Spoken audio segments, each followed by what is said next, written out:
Hello, everyone. Welcome back to another edition of StarSound Speaks. This is your host, Irlianna Samsara of StarSound Astrology, and I'm so excited because we finally, after months of trying, persistence pays off. Cassandra Tyndall is joining us from Thank Australia. you. Hello, Cassandra. Hello, how are you? Yes, we finally got together after all my Neptune midheaven moments, but we finally connected. So thank you so much. It's been wonderful to have some pre-chat with you and finally get talking. I'm so excited. Thank you. Yeah. And let's face it, this is the most I guess it's like the Super Bowl moments, the when we have our eclipse season. It's the Yeah. Super Bowl of astrology. So yeah, so I thought today what Cassandra and I are going to talk about are the eclipses, and I wanted to we're going to just share about what is the potential for these in the collective and personally. So as most everybody knows, we have our first eclipse. The solar eclipse is at in Scorpio, and I think it's 2 degrees. Yeah, very interesting. 2 degrees of Scorpio, 222. And I might even let me grab my I can even just pull up the chart of the Oh, United. fantastic. Yeah, I've got it up, but yep, if you got it, that's even better. I don't have the Australia's chart, but I have the US. Will you Then forgive that's me? okay. That's okay. Okay. It's all right. We're down under and from the future. It's all a bit weird down here. It's all right. I know. It's yeah. So what I'm looking at is I'm just going to pull up my the time for Washington D.C. and the clock now. Okay, so here's the chart, and we have and this will be for the lunar eclipse is right here. In our time, it's Eastern Standard Time. It's 6:48 in the morning on October 25th. As we can see, this is taking place 2 degrees, new moons, new moon solar eclipse, 222. I thought that was very interesting. 2 degrees all together, the sun, moon, Yeah. and a Venus. Venus not exactly in the most fun place in Scorpio, and and the moon. The moon is in its fall, so that gives us pause for a little bit here. So maybe if you can just start, Cassandra, by just many people, by the way, if you're new to the channel, thank you so much for joining us. Welcome. And we're just going to give a basic description of what is an eclipse and why should we care. So Yeah. Well, one thing, yeah, there's a couple of things with eclipses. I mean, I could talk about eclipses until Christmas, but we generally see them as disruptions of the regular lunation cycle. They are these sort of little blips on the radar where we have, we can have a new moon, for instance, at 2 degrees of Scorpio at any old time. But what makes it an eclipse different is that moon and the sun and the earth are all in alignment. And so one of the bodies, in this case, it's going to be the sun, is blocked by the light of the moon. So it makes it a little bit, well, I shouldn't say a little bit, but it makes it more ominous. It makes it more eerie. It makes it more spectacular, visually, of course. But I do sometimes grapple with the idea of disruption, which is often the way that eclipses sort of are described. And while that's true, because it's a different vibe or feeling to the rhythm of our regular lunations, when we have regular new moons, I'm just going to talk in new moons for the moment. When we have regular new moons, even if that lunation takes place, let's just say 2 Scorpio, even though the zodiacal alignment would be a 2, it may not be on the same declination. right. Okay, so we wouldn't have any bodies shadowing each other. But when we have an eclipse, they are on the same declination, with the sun, moon, and earth all kind of not only in zodiacal alignment, but also in like physical alignment. And why I kind of, is disruption the right word? Because when you think about it, when an eclipse happens, we've got a perfect line, like a perfect line of sight, line of communication to these bodies. Okay, so it's almost like every other lunation is the disruption, but an eclipse is sort of like a channel of energy that's very pure, and it's very different, because they are, that only happens sort of 4 times a year ish, depending. So yeah, the eclipses themselves are, while they're disruptive because they're different, I think they're more pure in their energy. They tend to be difficult to predict in some ways because of that disruptive, I keep coming back to that word even though I'm not so fond of it, but because it's a bit different, they do tend to be a little bit like a wild card, if you like the Joker in the pack of cards, where does it mean this thing or does it mean that thing. So from a predictive standpoint, they're not very simple to predict, though of course we can look at the sign, we can look at the ruler, we can look at aspects to get a general vibe or feeling for perhaps the collective influence of the eclipse, and then we can sort of transpose those collective meanings into the house topics of our own birth chart. And even though eclipses are tricky to predict, they do have a regular rhythm and cycle. So in the sense that it was 2012-13 when we had the eclipse cycle in the same signs, but the North Node was in Scorpio that time. And then, of course, 9 years before that, I think memory 2002, 2003, could be wrong, then we had the same alignment there. So the closest eclipse cycle that we had in these signs were 2012, 2013. So they may be similar yet different. That house axis is still active in your own birth chart. So when you're starting to think about this upcoming eclipse cycle, it can be helpful to think about, okay, what was sort of going on? What was disruptive? What was a little bit sort of crazy in a sense back in 2012-13 when the eclipse cycles were taking place in the same sign axis. So I guess in a nutshell, that's a little bit of a background and a backstory about eclipses. Yeah, thank you. Yeah, and I always think of the when you talk about disruption there, I say it jokingly, but it's real, like the idea of like the Maytag washer and spin cycle is spinning, the final before the cycle ends, it just spins. And it's like it can feel that way. And you can't see, it's like the lights are out. So yeah, that's why it's not the good time you can't see clearly. So that's why I always tell people, let's make sure, not to undertake anything important or serious because the lights are out. Like if you bake a cake, when the lights are out and you're trying to measure, the flour and the sugar, and it's like, okay, it's tough. Yeah. And I think that's really one important thing with eclipses is, the idea that one light source is blocked. In this case, it's the light of the sun, which is our primary source of light, energy, vitality, radiance, all of those types of ideas. And when that is blocked, there is, I guess, an invitation to pull your solar energy in, maybe hibernate a little bit, withdraw, pull back, even more so in Scorpio.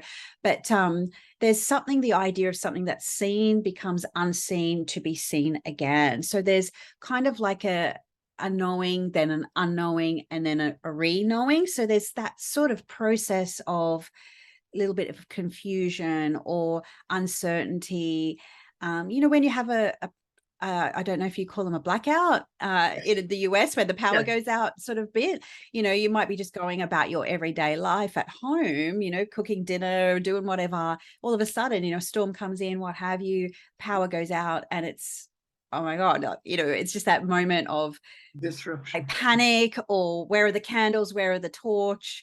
If you've got children, they're like, mom, what's going on? And, all of that sort of stuff. And then the lights come back on, and then it's like, it is a bit of a relief, because light is such a primordial thing, in the sense it's not just about visibility and actually being able to see what you're doing or where you're going, but it's also about knowledge. It's about that innate wisdom. The idea of light is to know something that you didn't know before, but to be in darkness is almost ignorance or unawareness. We don't ever sort of think about being in the dark being a sign of awareness or knowing. Like we say, oh, thank God she woke up and saw the light and left that job or left that man or whatever the situation is. There's an idea of light being like a pathway or a yellow brick road of sorts. And so when that light is blocked, there's you really turning that energy inwards. And for some people, like that's a natural way of being.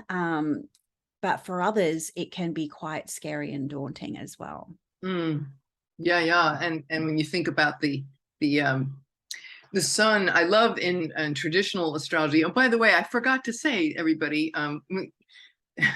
Cassandra is trained in traditional Hellenistic astrology, and also modern. Like most of us, we started out modern, and so there's this hybrid.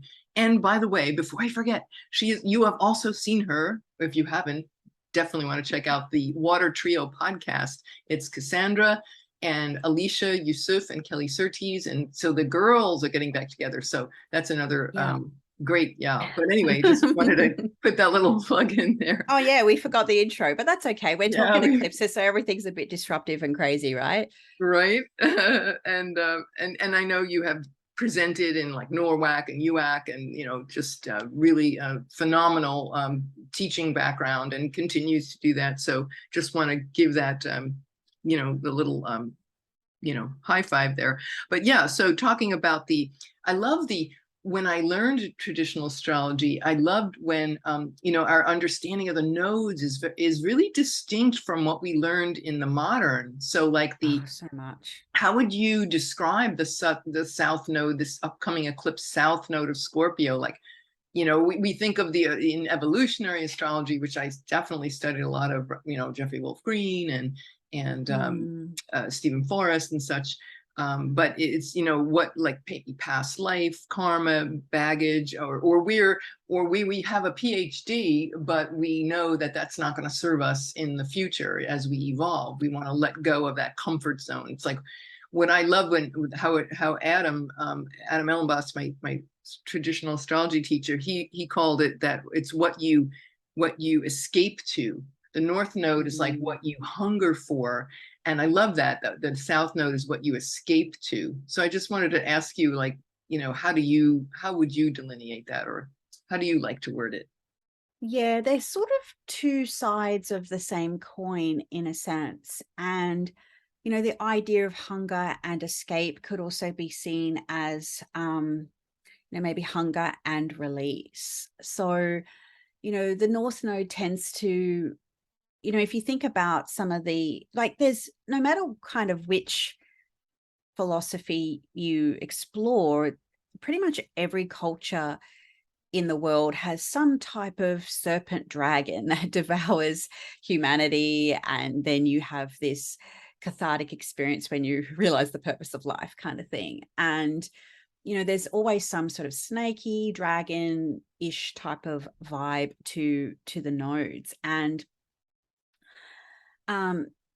the king cobra is when you think about the sign or the symbols or the glyphs of the nodes, there's really the only thing in nature that really relates to that is the king cobra. And so, you can Google image that and you see, oh my God, there's the nodes on the back of the snake. And so that will sort of inform you, oh, so this is the link to the snakes, the link to the glyphs, et cetera, et cetera.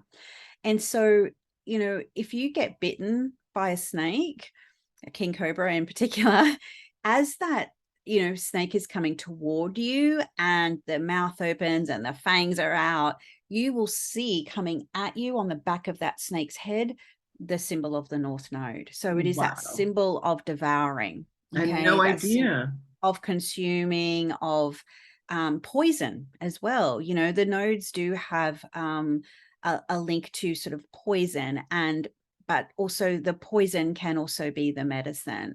Right. It's all very Especially with dose. Scorpio, right? Yeah, it's, it's very dosed, even the best cure in the world can be poison if the dosage is wrong.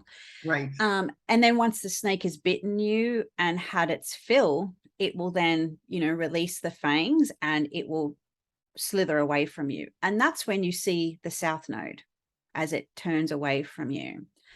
So I feel that the snake, the king cobra image is, a really good kind of, way to sort of explore some of the symbolism, the idea of, what you're hungry for.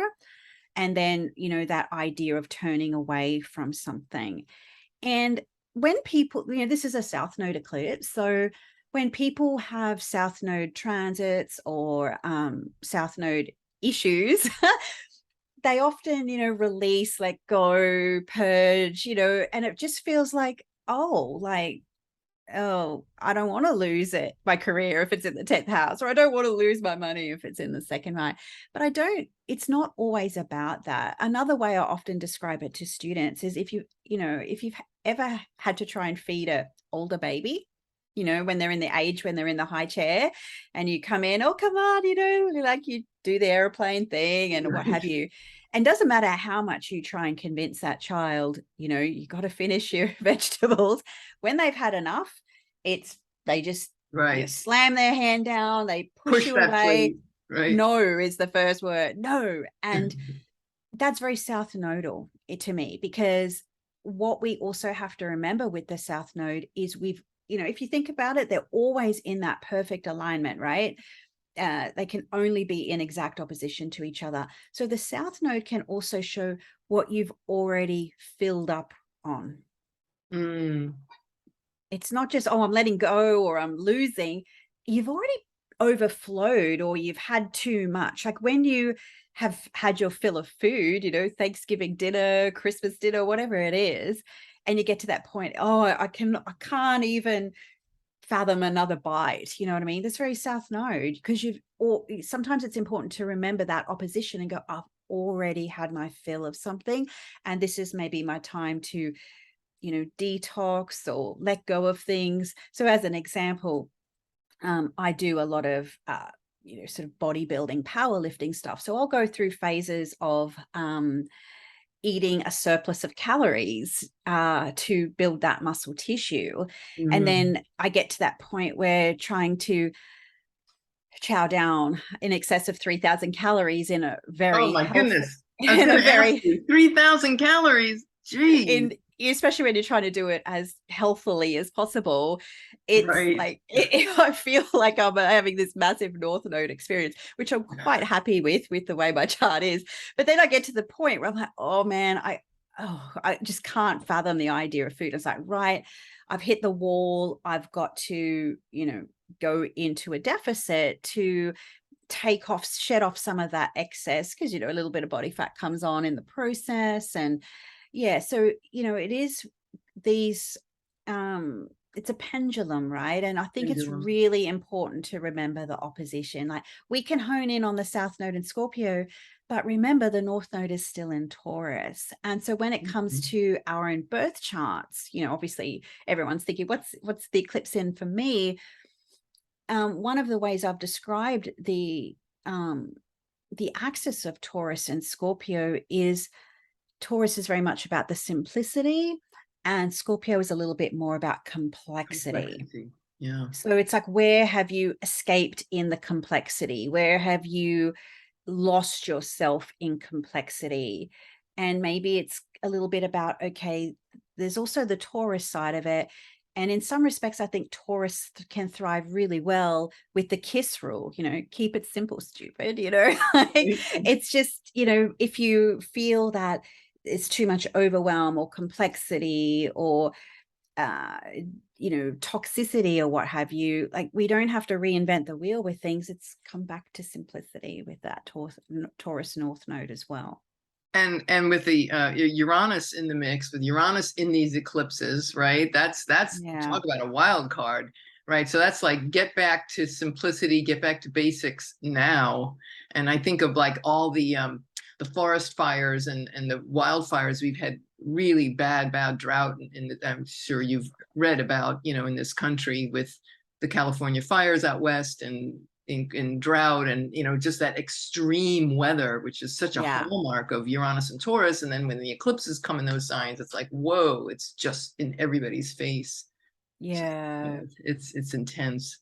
Yeah. And just the idea of, sort of speaking to sort of, weather and, fundamental needs, which is very Taurus. Really the fundamental needs is obviously food, shelter, Right. and then I think from the hierarchy of needs, once the basics are covered, then the next one is that sense of belonging, the psychological need to belong. And I think perhaps, the last almost 3 years now, things have got very complex. Things have really kind of been, toxic in a sense. And one thing I've sort of been suggesting to clients and, and just in conversations with people is, obviously it wasn't the case for everybody, but there was a certain vibe with when lockdowns first began, and it was kind of nice in some respects to get back to simplicity, where maybe you didn't have to rush to do the school run or rush to get to work and being on the clock, or just when all of those kind of complex peripheries of life were kind of Fell away. eradicated. Yeah. Then it was like, okay, well, I've got time to cook for my family, or I've got time to, obviously there was other stresses too, but then, I've got, things just became really simple. And then, then life kind of somehow wound back up a little bit again. And now, and I'm like, did you forget about like the simplicity of things? And so somehow we've kind of now kind of just gone back to a certain point to the crazy of life. And I think this eclipse with Venus in Scorpio, so the ruler of the North Node, is kind of like going, but hang on a minute, remember what the North Node in Taurus is about, that sort of simplicity. Back to basics, back to earth, back to that sort of thing. And one other thing about this eclipse, everything's lined up at 2, and the 3rd degree of Scorpio, which technically this is Right. the maximum degree of 4 for the moon. So 3 degrees is the exaltation degree of the moon, 3 Taurus. And so naturally, this is the exaltation degree or the maximum degree of fall. Technically 3, this is 2 and stuff. So there is a real level of like, this is kind of the bowels of hell in terms of eclipses in some respects. So, that's just another level of sort of, I guess, essential dignity and ways to kind of pull apart some meaning to the eclipse. Sure. So it is, and some people might be thinking, oh God, that's so bad, blah, blah, blah. But, sometimes things have to get to that bottom point before you can bounce back up, and so maybe this in the collective, which, from a horary or a mundane astrology perspective, the moon does symbolize that. So the moon is literally blocking the light of the sun at that maximum degree of fall. And it's almost like the moon is the collective or the people blocking the light of the sun, which can mean solar figures, authority figures, people in positions of power. So it's going to be, I think in some ways things have to, Scorpio, they have to be broken down, they have to decay, they have to rot so badly before it's like, okay, my tooth is hurting so much, I now have to go and get it extracted, or I have to go and do whatever it is, right? So from a collective point, like a lady I used to work with, she's like many moons ago, she's a brilliant sort of psychotherapist and counselor and all the things. And back in my early 20s when I was working with her, I remember her saying, people won't seek help until they get so damn uncomfortable in their own skin. Yep. The only choice they have is to change. And so I think this Scorpio eclipse will be that point on the personal level in some charts and some people's lives, and on the collective. Like, things just have to get so rotten, so toxic, so like Unbearable. before you just go, something has to give, something has to change. And I feel like we're sort of at that point. So there is that, or I hope we are. So there is that exalts the maximum degree of fall. Then another level of essential dignity is the Egyptian terms and bounds, which I really love working with. Do you want me to pull them up? Let me if you wish. Yeah. So that is so the second degree of 2 degrees of Scorpio is in the exaltation of Mars. Not the exaltation, sorry, the term rulership of Mars. So we've got this, from an eclipsy point, it's the ruler. Okay. So the ruler of the lunation is Mars, and the degree of the lunation or the eclipse is in the term rulership of Mars. Okay, so that's just another level, another way to try and extract some meaning from that. So when obviously it's not like it's not the idea. So can you just double check? Actually, I can do it here. Oh, there it is. I'm so sorry. I'm like, my brain is like, okay, how did I pull up that dang thing? No, that's okay. Okay, no. So, and I just wanted to double check, at the time of the eclipse, Mars will be at 25, at that station degree. So it's just left its own term rulership. And this is probably be a bit complex for some people, but the idea is that when a planet is in its own, bound lord, if you like, it's got a little bit more power, or a little bit more resources, or a little bit more oomph, right? So it's almost like set the rules, and it's but obviously for the eclipse, Mars is in the bounds of Saturn, but so there's that. But I guess what I'm trying to explain is that there is an additional Mars emphasis with this lunation, 2 degrees of Scorpio being in the bound ruler of Mars. Okay. Right. So heavy Mars signature.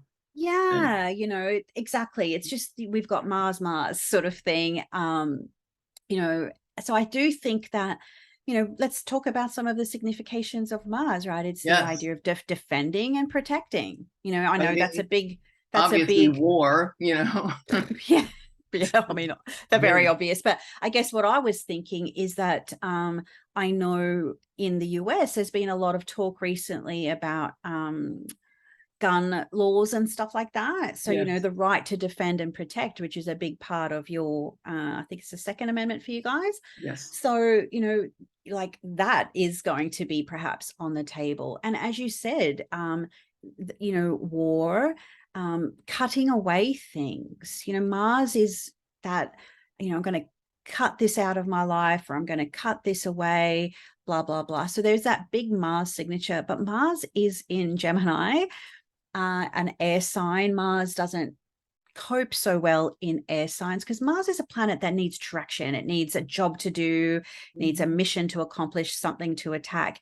But Mars in Gemini is a bit like Nemo, right? Oh, this shiny thing. And that was a Dory, one of the ones, that fish. Right. Yeah. The Helen DeGeneres. Yeah. It's like, oh, this shiny thing and that shiny thing. So that's very fatiguing. It's very tiring. It's very mentally, there's taxing. Thank you. Very like an anxiety level. As an example, like I found myself even just finding Instagram just too much, bombarded with images and people's opinions and music I don't like. But maybe YouTube, I've found a little bit more like the longer form, or just a little bit like manageable. A little bit more manageable. Thank you. I'm losing my words.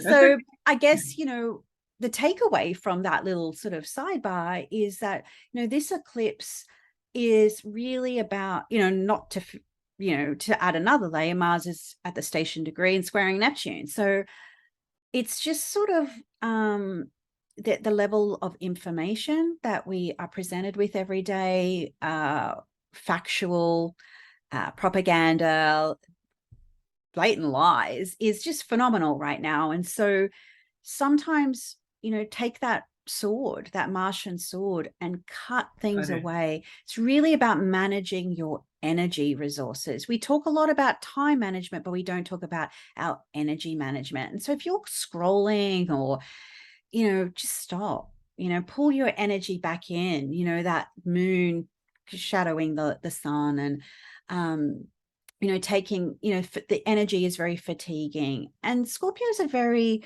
detoxifying, purifying type of sign.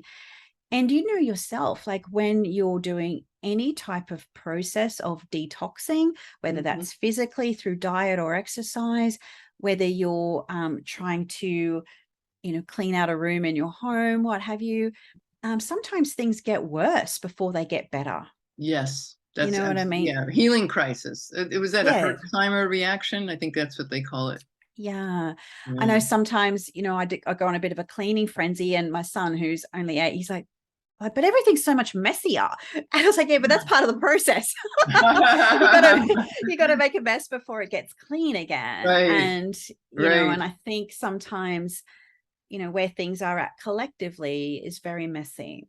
And I like that you brought up the war as well, because when you look at the eclipse path, it really does highlight, let me just bring up my screen. I know I'm not the host, so we won't see that, but it's, covering sort of the, I guess, northwest tip of Africa, a big part of Eastern Europe as well. So, and Russia. Oh, so so this solar eclipse is you want me to pull that basically. up? Do you want me to grab that eclipse path? Oh, yeah, if you can. It's just, I've just looked mine up on timedate.com. So we've got, Sweden, Finland, Estonia, Belarus, Ukraine, Russia, Georgia, Armenia, Iraq, Iran, all of the sort of Stan countries, Pakistan, India, Kazakhstan, Kyrgyzstan.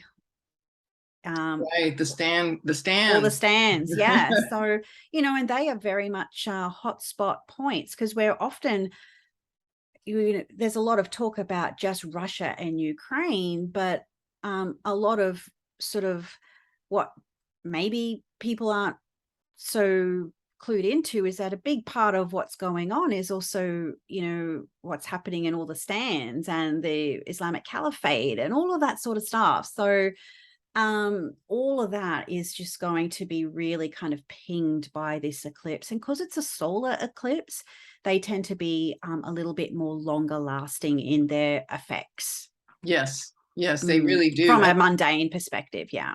Right. And the solar too, not only the world leaders and monarchs, but also, in terms of our own personal transformation, it's like our soul purpose, our life path. When you think about the sun, the eternal, unchanging principle, or what, Adam always called the spirit soul, as opposed to the moon, which is the physical body and the change in fortune and the material realm that it addresses. Yeah. So, even in the historical text, you'll often, solar eclipses is the death of a king or the death of someone powerful or important. And there's been a lot of presidents and prime ministers across the world have been ousted, whether that is from their positions of power or whether they've actually died or being killed. And so, there is this sort of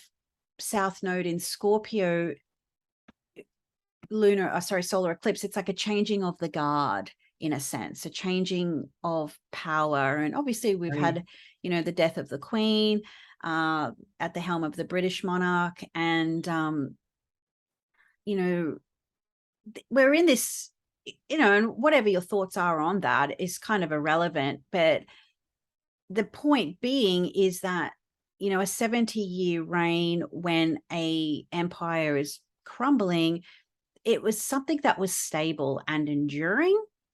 And I saw some statistic where something like 90% of the people alive on this planet were born under her reign. Like, that's a really unique thing, and that's gone. Right. And That's whenever, and doesn't matter who's in power, and I mean, her power is probably more symbolic than anything else, but right. because Right. even Australia, part of the Commonwealth, she doesn't, they're kind of politically neutral. They don't get involved with anything, but Right. But it's um the symbolic thing. it's the Yeah. symbolically, yeah, Yeah. having that sort of and if you look at history, whenever there's a, the Emperor of Rome kind of changed every week, that was a period of great instability. Right. Whenever empires or dynasties had changes of the guard, people are going to scramble for power. Yeah. And I feel that this eclipse is really going to bring that out on the collective level. And not to mention, like, Pluto will square the eclipse point on its ingress in March, and so many things we could Oh, talk right, about right. this. Because Yeah. Pluto's on its way, right? Yeah. Yeah, it's right. It's going to be right on our USA Pluto return. It'll go one more time over 27. It's right at Christmas. Merry Christmas, everyone. Yeah. Pluto's in the house. I mean, but to be fair, I think the USA Pluto return really began in 2008. It's just reaching that sort of critical mass as it hits that degree right now. Yeah, because that's when we had the banks, the GM failure and Goldman Sachs and all of that, going What were they, on. Lehman Brothers and all of Lehman that? Brothers, right, Yeah, right. yeah. Yeah. And so a lot of those truths and things are sort of coming out now, a lot of stuff. So yeah, but I think the eclipse for people is energy management. That's a big one. Yeah. Our personal energy management as well as the collective. When I think about personal energy management, I think of with Scorpio, it's like people who are vampiric, who are like sucking energy, what they call energy Mm, vampires, like think about that. If this is hitting your, if these eclipses are hitting sensitive points in your chart, and we really do have to look at that. And even if they're not, it just generally speaking, we have to really look and cut those people out of our life that have been draining us, ways of being, survival patterns, control, over control, like mm, under my thumb, that shadow of Scorpio that wants to control everything, but there's stagnation in that control. Like think of, yeah. water, stagnant water, fixed water sign, right? So that stagnancy is what that South Node is like. Look, we got to purify this. This is not benefiting anybody, and it's just going to keep poisoning us if we keep on doing this. So even though you want to hang on, guess what? The universe comes in and goes, we're going to do it for you. Whether you like Yeah, it yeah, or totally. We're going to dredge those waters for you. not. Right? Yeah, Yeah. yeah, You don't one need to think thing, about it. We'll do it for you. yeah, especially with an eclipse. One thing I think too with Scorpio, it it's it's sort of like a submarine, like, and in this way that it works from a sonar radar. They can see that, they can just sense the energy or the shifting tide. There's that sort of vibrational intuitive. It's not necessarily like downloady or whatever. It's like vibrational sonar radar type of thing. And so when we have Mars in an air sign squaring Neptune, I think it's the idea of, it doesn't have to make logical sense why you're taking this action or why you're confused about this thing, or when it comes to making decisions and choices. It's almost, if it just feels right from an energetic perspective, then that's the direction you need to go in, or what you need to cut away or let go of, and in order to move towards. Because that Mars square Neptune is definitely adding a level of complexity and confusion.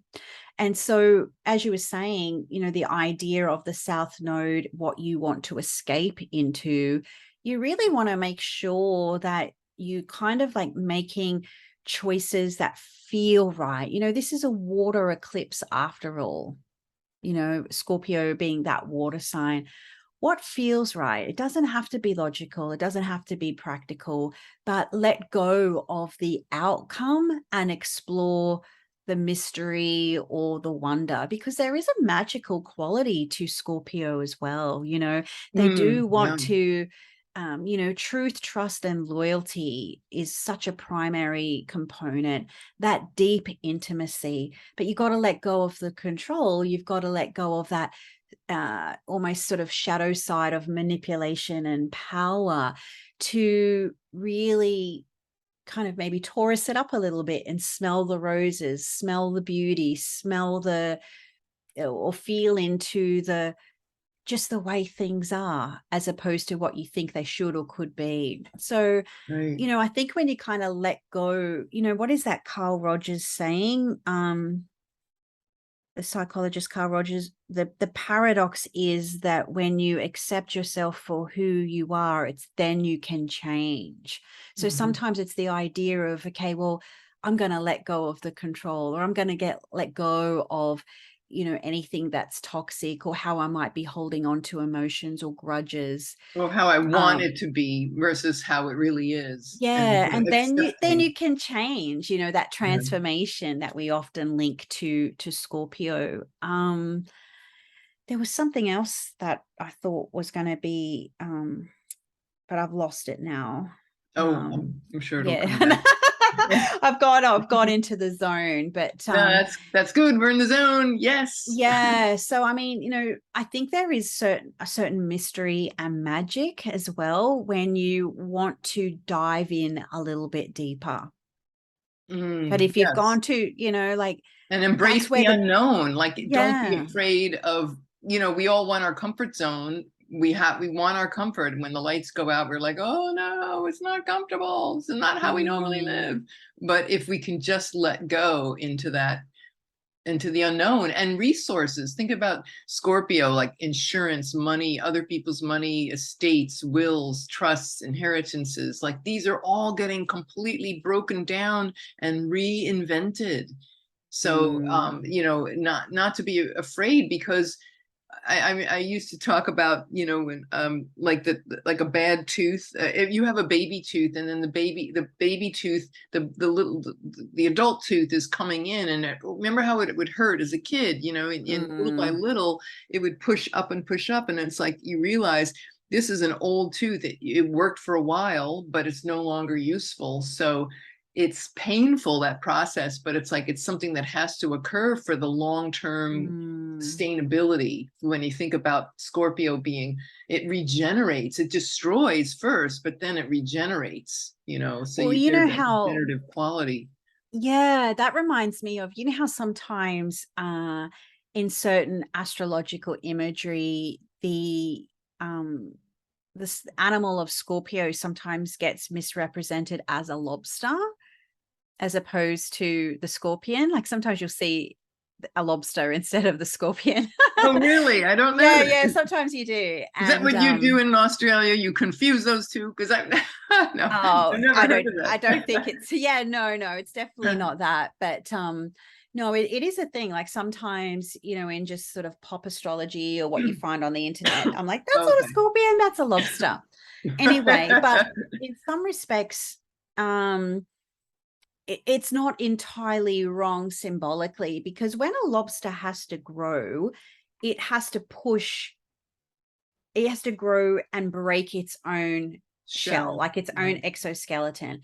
Then it gets bigger, it regrows another shell, and then of course the process happens over and over again. And so that's a very painful process for the lobster. So in order to grow and to evolve and to expand, while that can sometimes happen under exciting happenings, but often when it comes to emotional side of things, when it comes to past pain and past hurt, those are uncomfortable processes.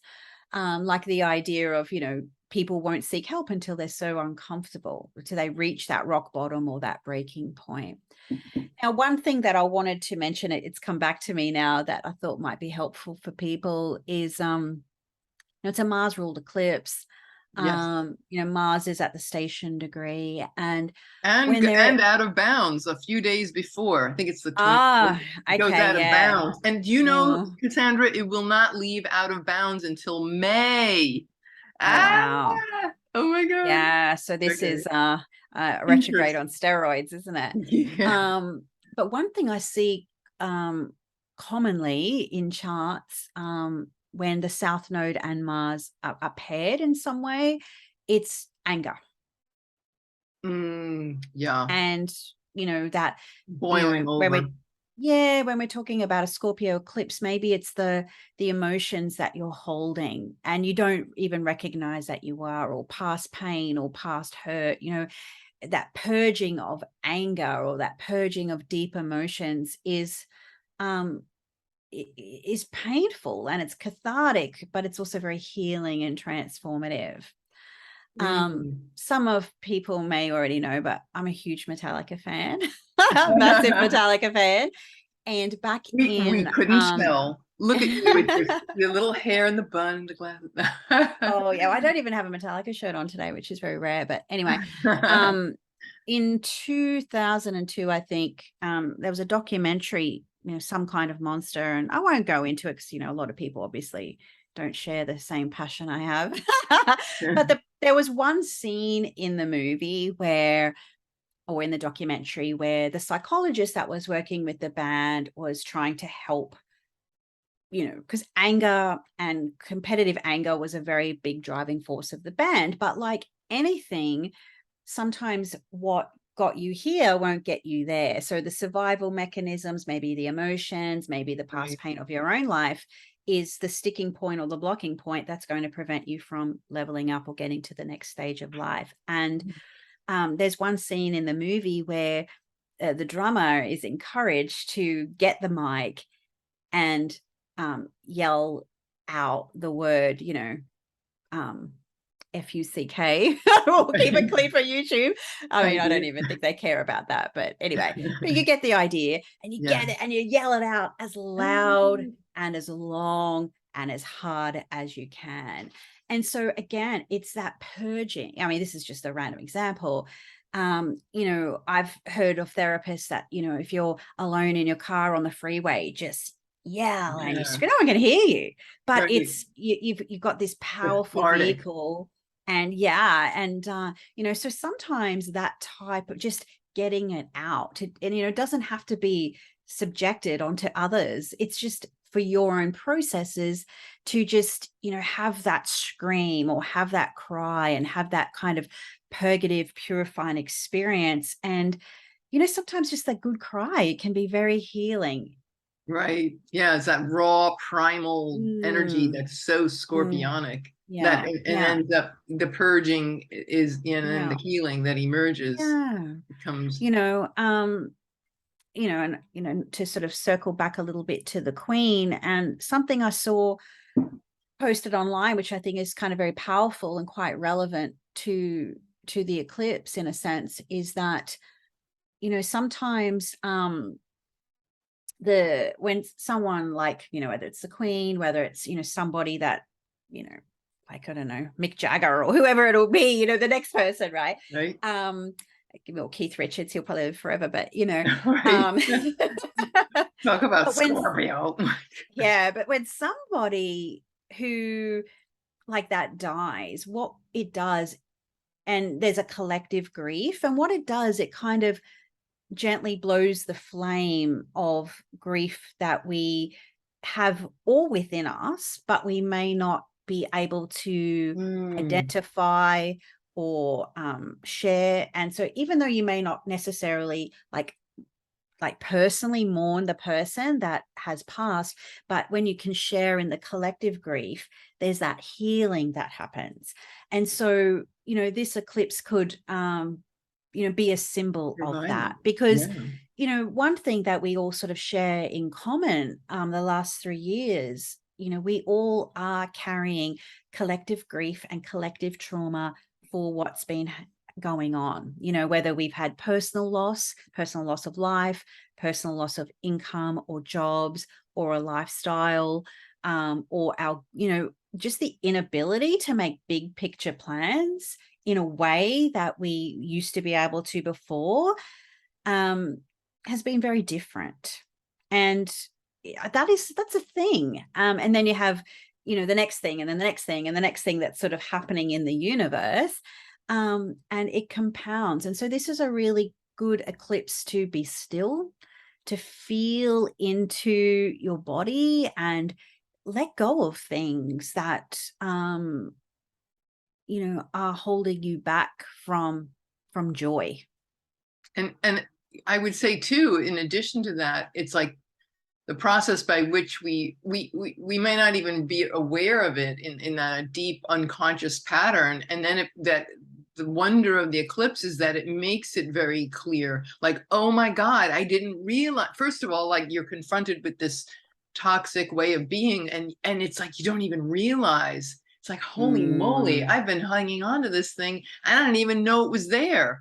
So first, it's like when it shows up, it's like, oh, here it is. And then you're like, oh, I had no idea. Like it was sitting there all along, but I couldn't, it's not like, oh, I have this problem, I'm gonna have to deal with it one day. It's like, no, we weren't even aware that we were carrying this. That's what's so powerful around a Scorpio process, is that it makes the unknown or the unconscious conscious. And of course, in an eclipse, it's in a very powerful way, in only the space of a couple of weeks, these revealings that just come right up in your face. And it's like, yeah, scary, but man, you look back and you're like, boy, whew, yeah. And that's a really good point, because terms like power, control, empowerment, they get thrown around, I mean, really easily. But I think that the real challenging part about the process, like that scorpionic process of empowerment and transformation, is the realization first that has to happen, that you go, oh shit, I gave my power away. right? Whether that's in a relationship, whether that's in a job, whether that's, your own self-sovereignty and choices. And that's that sort of, oh, the light getting blocked. Oh shit, that happened. And then you kind of have that confronting experience of all those ding, ding, ding moments that go off in your mind, all the things I turned a blind eye to, because Venus is here too. So it's going to have a bit of a relating quality. All the times I turned a blind eye to that, all the times I said, sure, yeah, whatever, go with the flow, what have you. But Scorpio, Venus in Scorpio, this is taking back one's power in a relationship setting, whether it's relationship to global events, world events, your husband, your partner, whatever it is, right? Your cat, who is always telling you, I want to go outside. Right. It's my sixth house, and I'm having a few control issues with my main man, Winston. But anyway, yeah, and it's just that moment of realization, and that can hurt, because then you have to take responsibility for that back again. Obviously Saturn's in the mix via the square, and then that's when that healing and that transformation can come back. So I think perhaps for people, like, look at the house of your birth chart. Where is this taking place? And where may have you given some of your power away in certain life situations? And what can you do to change that narrative and reclaim some of that power? And power, I think, I think Jordan Peterson explained this really well. Power is often, the patriarchy, and this and and that, but really power is competence. And I really love that, because when someone is competent, they're powerful, just because they can do what they do well. So it's really a vehicle for improvement, which is kind of transformational in of itself. So yeah, power, I think it's a loaded word for some people, but if we can maybe think about competence, I'm reclaiming my competence with money, or I'm reclaiming my competence in the way I relate to other people, or my siblings, or my husband, or whatever the situation may be. So that could be like a bit more of a personal takeaway for people as well. Cool. Well, let me just, let's go to, if you wouldn't mind, let's go look at that lunar eclipse now. Sure, yeah. Here's the lunar eclipse on November 8th, which is our USA midterm elections. How Oh, about yeah. I mean, you've had a lot that? of really doozy astrology around your election cycle Oh recently, my, haven't you? oh my God, understatement. And yeah, and I think in the presidential election, Cassandra, of 2020, I'm almost sure, wasn't Mars retrograde in there, or did it just? Oh, I think it look, just went direct like a week after election day. So here we are, Mars retrograde, at least now. I mean, again, and yeah, it's out of bounds, and election day, and we think about Mercury, and Mars and Mercury's house, and Mercury being like tabulating election results, counting. We've had this god awful time in the last many elections with counting and corruption, and you think about Scorpio with crime and corruption, and so here we are in this lunar eclipse, and okay, Mercury in Mercury's house, Mercury in Mars being retrograde and out of bounds, and I'm just going, how we ever going to have an accurate count? Oh my God, oh my God. I was like, this is, and it could drag on for God knows how long, with yeah, like it did with in the 2000 election, when George Bush Sr. was elected, and ran against Al Gore, and I remember that did not get settled for like 6 weeks. yeah, I vaguely remember Way into that. Yeah. the Supreme Court intervened, and it was like this long process to officially declare the winner.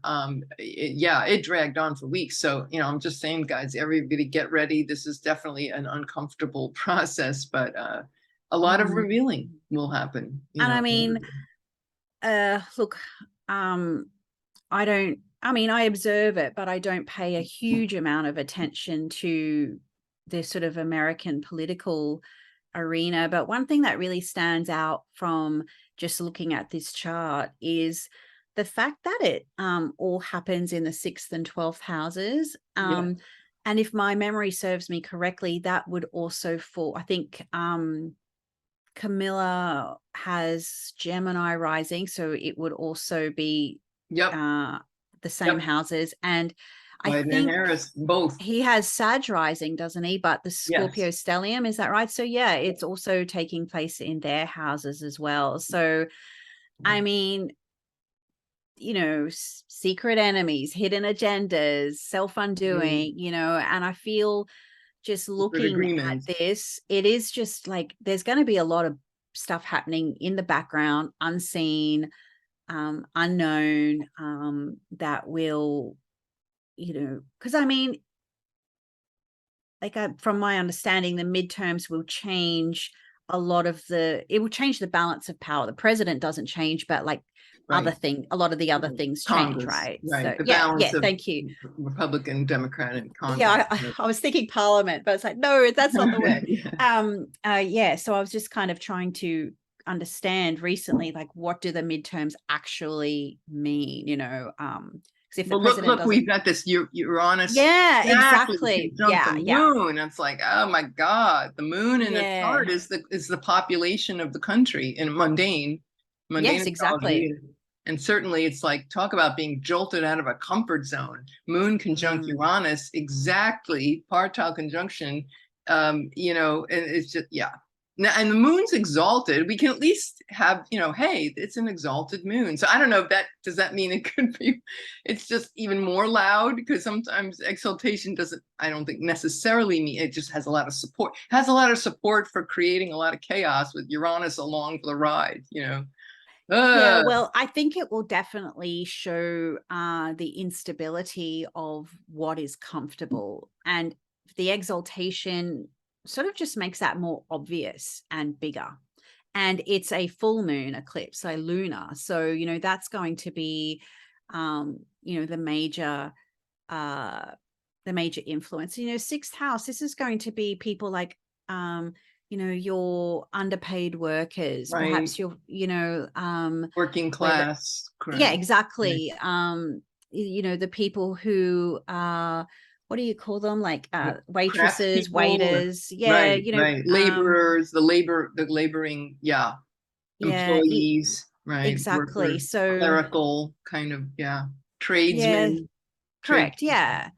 So, I think that's going to be a big issue, health as well, issues of, sickness and disease and those sorts of things. I'm not 100% sure of some of the more internal dynamics of the US, but I know in Australia, for instance, a lot of our, well, we call them premiers here, but, basically our state governors, they are in the positions they are in, riding off the coattails of a pandemic. And now that that narrative is falling apart, what do they have to hold on to with power, right? So I'm wondering if there is, there would be certain states or certain politicians in your country that would also be, in similar situations. So, having that full moon, North Node, and Uranus, it's really going to be a little bit of a throwback to when Mars, Uranus, and the North Node came together at 18 Taurus, sort of July becoming August. Early So, August. there is a bit of a throwback to, that, it's what, 2 degrees off, like barely a difference. So yeah, there is, that component there. But I think what is possible out of that is perhaps the I don't want to say this in a derogative fashion, but, the working people or the lower classes or the people who are going to be like really in survival mode, really liberating, breaking out, rebellion, that sort of thing as well. And I mean, obviously, I haven't been to the US since 2019, but some of the stories I've heard, just what the cost of things are for you guys now is just Yeah. incredible. And I mean, Yeah. that's happening here, but obviously not to the same exorbitant extent. And it's not until the people who exalt themselves and, liberate, basically, they rebel, that's the only way that's going to stop what's going on is when people say no. So the solar eclipse might be that point of hitting that rock bottom. And it's not until you hit that rock bottom that you go, okay, we need to change. We need to transform. We need to turn this ship around. And it starts by reclaiming your power back. And the North Node lunar eclipse in Taurus is basically, that right to be able to feed yourself, keep yourself under a roof, and not have to work yourself to the bone to do it, just to make ends meet, just to put food on the plate. In the exalted moon in Taurus, there has to be a quality of life in that process. Right. And I think, that's kind of what I'm putting out there energetically, is that people just go, enough. And this lunar eclipse could be a symbol of that. Yeah, I think of too with like Amazon, there's been all these articles that have written about how the workers are watched, and there's all these AI algorithms of how fast they pick up an item on the shelf and pack it up, and or the drivers. And if you don't do it within a certain amount of predetermined time, they fire you without any it's like you get an email, like it's not even a person firing you, it's just horrendous. And wow, and they're all, and you could be caught in a rainstorm and you have slow down with traffic, and because you didn't get that package delivered by X date or time and hour, then you're getting fired, and you've had a perfect, but it's the weather, it's like, it's just inhuman. So I see that Uranus conjunction with the moon, I'm going, wow, rebellion against this automaton consciousness of, having to without any humanity there, and also robots. That's a really big issue too, the robots in industry. And are people going to be rebelling because their jobs are getting replaced by robots, these worker craft jobs, sixth house, so that there's all that going on. Also with, you think, digital currency with Bitcoin and all, and this behind the scenes maneuverings of, getting all that at the digital wallet or whatever they've been calling it. Yeah, so they're like, those machines are coming for us all unless we say no.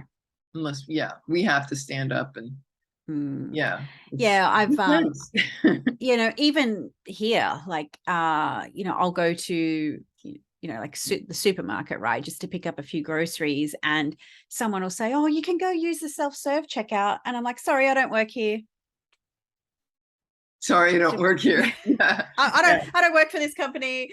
And then You do sometimes, it. oh yeah, I'm a bit of a rebel, but it's I like, love it. I'm like, well, why? Firstly, why would I actively participate in the erasure of your job? Right, right. I feel the same way. Because that's what I'm doing to you if I use this machine. Mm. Catherine Austin Fitts. So she actually used to be high up in the American Congress. I think she was something to do with like town planning or something. I'll never remember what exactly she did, but she was very Oh, here, I got it. yeah, She was yes. the American investment banker and former public official who served as managing director of Dillon Reed during the presidency of George Bush. Well, there you go. So I always get her role wrong, but she is fascinating. And she often has been talking about for years the concept of shadow work, that with the development of AI and all of that, that consumers do more work to get their goods and pay even more for it. So it's like, Oh, well, wow. yeah. And Fascinating. I yeah, and didn't so know that. Holy this is what moly. happens. And even going to we've got a chicken, like a Portuguese chicken chain here called Nando's, which I really love, and so does my son. And I want to take my son out for lunch or what have you, and then they try and get me to QR code the menu and order everything off the app, and I'm like, no, Yeah, right. I don't come here to go out to lunch with a friend or take my son out to be locked into a screen. I go out to escape that, to You tell them, why do Cassandra. You tell them. why do I have to work for that? That's what you guys are paid to do. So this is it. And like, there's a level of convenience to it too. And some people actually prefer that. But I think we also need to factor in, well, I don't want to be actively not Right. contributing to, you know, the 16-year-old kid that wants a job after school or on the weekends, or maybe an adult that has no skills, or hasn't got the, like a 50-year-old man with no skills is not going to be able to easily find work. So but he could do, checkout chick at Woolies or what have you. So I think that's something to, because I mean, what's happening like in your Amazon example, I mean, I know Amazon is a massive company, particularly in the US, but Mhm. this idea of being digitally controlled, that's just a microcosm of what they want to do on the macrocosm. Yeah, it's the world's largest retailer, and they bought Whole Foods, which in our I country, heard like that, yeah. the And they're leading. going, they've got some really bad reports of the way they, like their HR in terms of the way they treat staff and stuff too, I Right, believe. yeah, for long before they merged with Amazon. And so then you think of the Uranus conjunction with the moon in Taurus. It's like, oh, this sudden takeover of the food supply, or and all that corporate, wrangling that goes on. Yeah, I could definitely. I'm just going to see where is. I'm going to pull it back up one more time just to show. Where is Saturn and all that when I think of corporate Oh, it's in right. activity in Boston and authority figures. Here it is. It's Yeah, direct, and and it's in range with the moon. So yeah, again, that it's theme of squaring. rebellion. It's squaring the Yeah, nodes. That's yeah, huge. Maybe yeah. not by degree, but yeah, there it is. There's that rebellion with the corporate hierarchy and the Mm, Jeff Bezoses and all that wrangling, and what's it going to mm, take to have a fair egalitarian society. I think of this, Saturn in the sign of Aquarius versus Capricorn, and so mm, wanting a visionary society that works for everybody, that takes care of everybody, versus the corporate overlords. Yeah, it's a little mm, showdown going on here, and it's not just the US. It's yeah, it's mm. everywhere. It's pretty amazing. So, Yeah, a lot of things. And just, the Bill Gates and owning all that land. Um, you know, uh a lot of the food production factories in the US all of a sudden burning down, you know what I mean? And you know, I'm on the other side of the Pacific and, you know, watching from afar. And it's, I think, yes, being a little bit more self-sustaining. Yeah. That's how difficult to say under a Neptune Mercury transit. And Right. also, You're so funny. you know, a certain level of that sort of sovereignty, you know, in the simplicity and reclaiming that, I think, and pushing back on the little things will make a really big difference. So, you know, Mm, Taurus is hugely like once it decides to move, it'll move. You know what I mean? Like it's just, right. you know, push them and they'll resist. And I think this eclipse will be that, you know, So because, you many know, more people in this country have been embracing, gardening and growing their own food and, just going good. back to the nature and getting, not just assuming that it's just going to be there in the, I remember years ago, I had this wonderful boyfriend who was a Virgo, and he used to say, he was always so conscious of the earth, God bless him.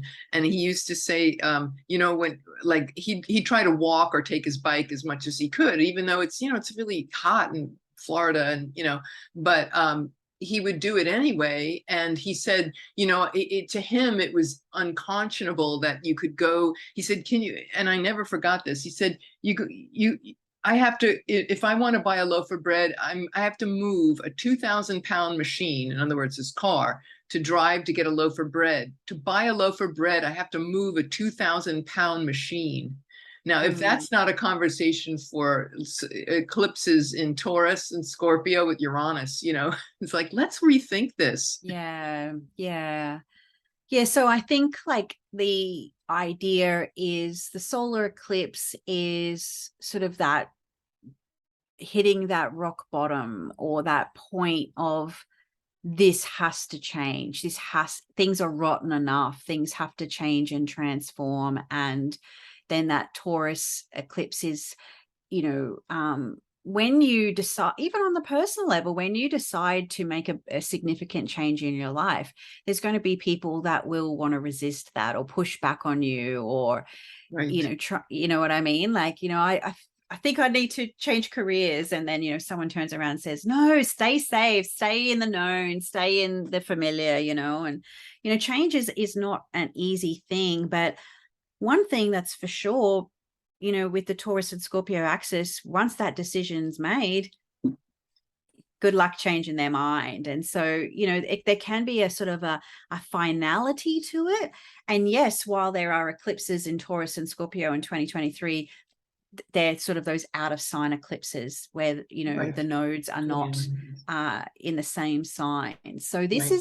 is the powerful part of the cycle, and definitely perhaps I don't know if benign's quite the word, but we had some fairly decent astrology surrounding the previous eclipse cycle in May. We had the Jupiter, Neptune, Venus, there was some kind of some sort of not like nicer stuff.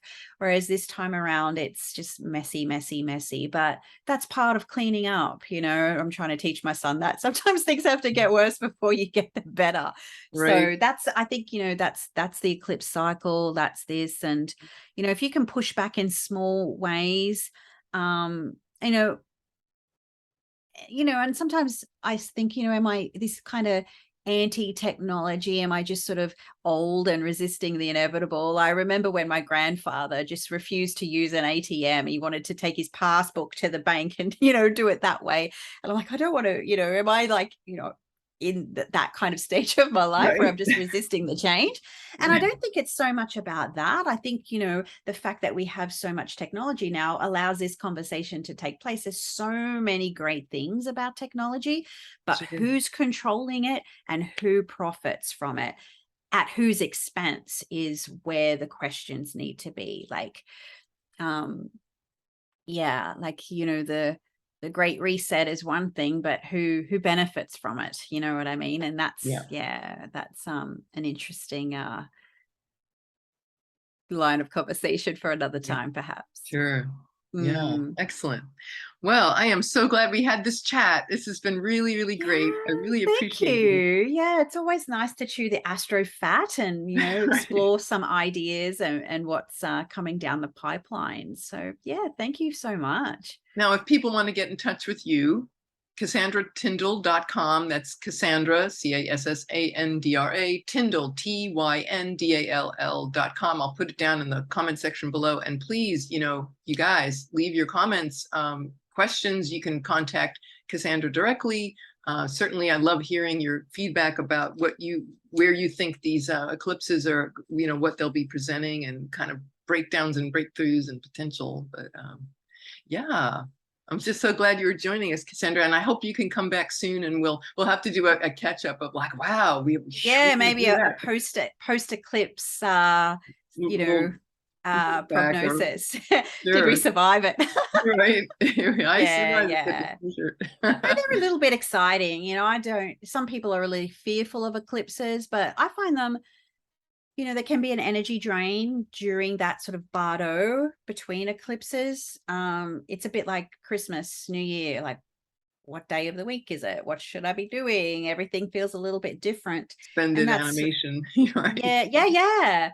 But I think again, the idea of a light source being blocked and then visible again, it's that sort of something seen, unseen, and then seen in a different light is a good takeaway. I always go back to what is happening, astronomically in the sky can be such a potent part of the interpretation, which sometimes we sort of forget to do that stuff a little bit in astrology.